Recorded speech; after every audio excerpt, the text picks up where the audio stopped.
Welcome to Daily Scripture Reading. I do not own the rights to this music. Leviticus chapter 11, beginning at verse 24 and ending at verse 47. This is the New King James Version. By these you shall become unclean. Whoever touches the carcass of any of them shall be unclean until evening. Whoever carries part of the carcass of any of them shall wash his clothes and be unclean until evening. The carcass of any animal which divides the foot, but it is not cloven hoofed or does not chew the cud, is unclean to you. Everyone who touches it shall be unclean, and whatever goes on its paws among all kinds of animals that go on all fours, those are unclean to you. Whoever touches any such carcass shall be unclean until evening. Whoever carries any such carcass shall wash his clothes and be unclean until evening. It is unclean to you.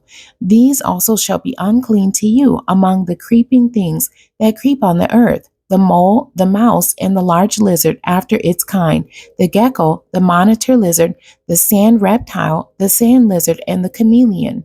These are unclean to you among all that creep. Whoever touches them when they are dead shall be unclean until evening.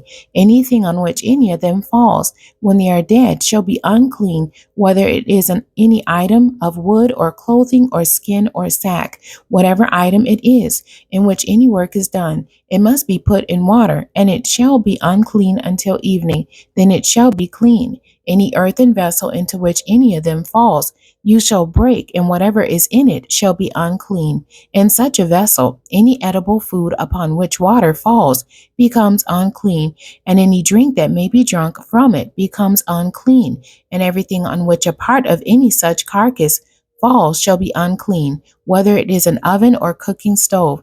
It shall be broken down, for they are unclean and shall be unclean to you. Nevertheless, a spring or a cistern in which there is plenty of water shall be clean, but whatever touches any such carcass becomes unclean. And if a part of any such carcass falls on any planting seed which is to be sown, it remains clean. But if water is put on the seed, and if a part of any such carcass falls on it, it becomes unclean to you. And if any animal which you may eat dies, he who touches it, its carcass shall be unclean until evening. He who eats of its carcass shall wash his clothes and be unclean until evening.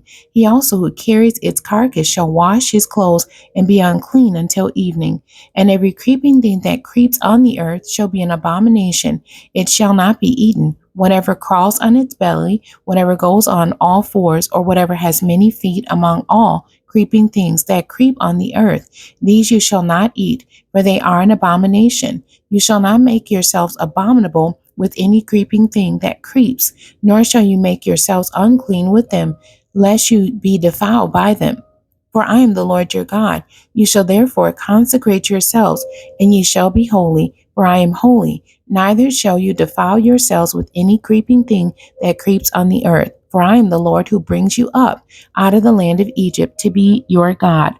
You shall therefore be holy, for I am holy. This is the law of the animals and the birds and every living creature that moves in the waters, and of every creature that creeps on the earth, to distinguish between the unclean and the clean, and between the animal that may be eaten and the animal that may not be eaten. The end. God bless you, and thank you for joining me today.